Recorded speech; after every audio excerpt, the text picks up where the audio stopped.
1965, a simple traffic stop in Watts, California, ultimately led to rioting that involved tens of thousands of civilians and more than 14,000 soldiers that were dispatched to keep the peace. Here we are, 49 years later, and Ferguson, Missouri burns. My name is Ted Corless. I'm a Missouri lawyer. I've been a lawyer in Missouri since 1995. My grandmother, my mother, and I all attended the same high school in St. Joseph, Missouri. I am gravely concerned not only about the crime that was committed against Mike Brown, but also the manner in which the police department is currently handling this dispute. There are important questions that I want to ask as a lawyer regarding how it is Mike Brown ended up dead. The first question relates to whether or not the police are currently using excessive force all across America. Now, if you are to understand the case of Mike Brown, it might be important to look at the case of Eric Garner, who several weeks ago was killed by police officers in the state of New York. Now, why did they kill Garner? They killed him because he was selling cigarettes illegally. Now, what I mean illegally, what I mean is that he was selling cigarettes individually as onesies rather than selling them in a pack. Well, that's illegal. And when they approached Mr. Garner, and Mr. Garner put his hands in the air and told police repeatedly that he was choking, they continued to use a chokehold that ultimately ended in his death. Now, what about the case of Mike Brown?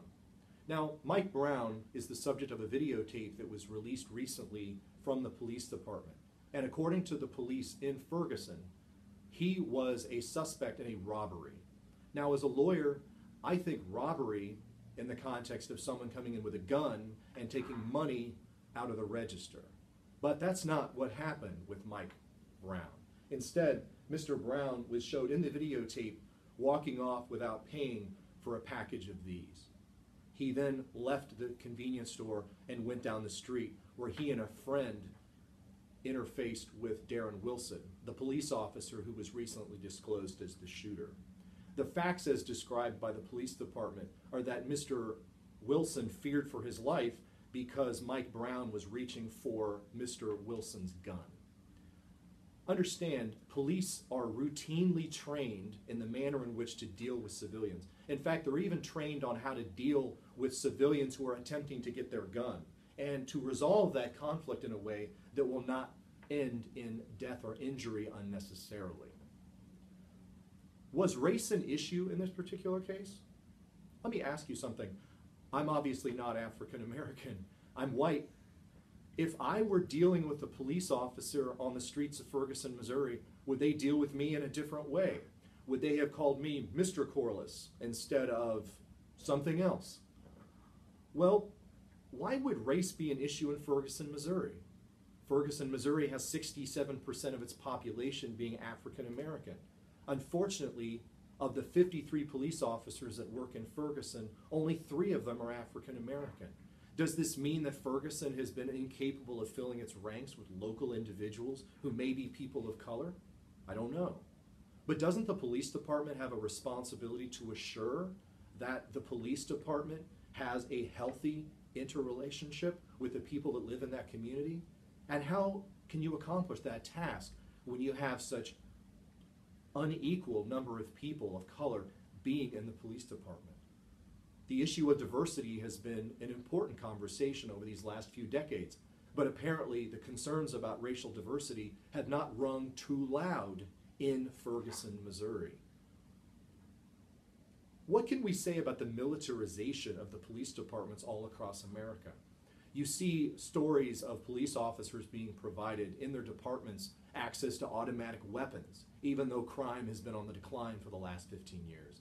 We see police officers are being produced enormous tanks that they can be in while they interface. In fact, a lot of those weapons were produced during the looting and the rioting that took place after Ferguson blew up over the Mike Brown shooting.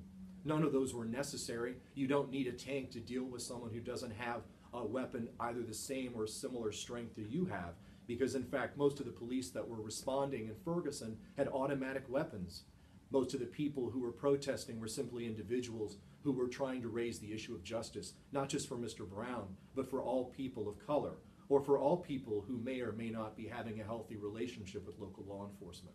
Because I still believe that local law enforcement in Ferguson, in my hometown of St. Joseph, Missouri, and in my current home of Tampa, Florida, the responsibility of keeping the peace is that of the police department and not the individual.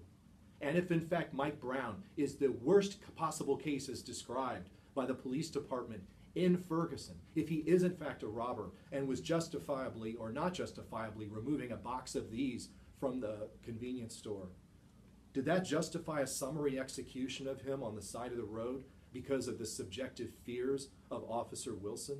I say no.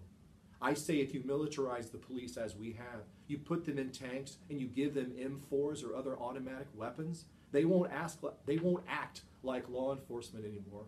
They'll act like soldiers. And soldiers don't always keep the peace, do they? My family has been in the state of Missouri since before Missouri was a state, 8 generations back. I want justice for Mike Brown. I want justice for all people in the state of Missouri and elsewhere who are treated unfairly by police, people who are the subject of excessive force, of over-militarized police, who are poorly trained and who are misdirected by the chiefs of those police departments.